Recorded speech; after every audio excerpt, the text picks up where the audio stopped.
Idol, ito na yung ating setup mga idol. Yan, naka 1080p, 50, 50 no? 1080p, 50 fps. Naka horizontal siya. Ito yung normal setup. Yan. Hahatawin natin mga idol. Pupunta tayo sa taas.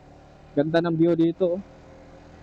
Nagustuhan ko lang kasi sa 1080p, 50 fps na to ay hindi siya nagbablurred, no? Malinaw yung resolution niya. Hindi nagbabago-bago yung kulay niya, no? Pero malalaman pa rin natin to sa pag-upload ng ating video sa YouTube at saka sa Facebook, no?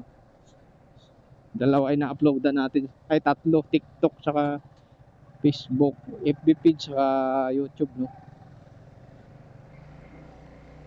May napapansin tayo pag malinaw dito, tapos sa cellphone malinaw din, malinaw. Tapos pag in-upload na natin sa Facebook, malabo siya, no? Nakakaano din. Kasi ano yun, sa application na ginamit natin.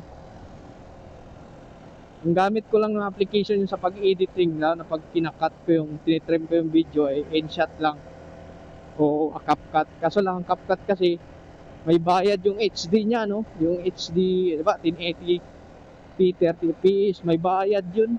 May bayad sa CapCut. Kaya doon na ako nag-ano sa InShot kasi walang bayad doon. So yun mga idol, no? Ito pa yung setup natin. 1080p, 50 fps, naka horizontal. Tuloy na natin mga idol. Kataw-kataw din ba? Okay. 1080p, 30 fps. Then 1080p, 50 fps pala, 50. CCR tayo ah. Paano masiaran dito?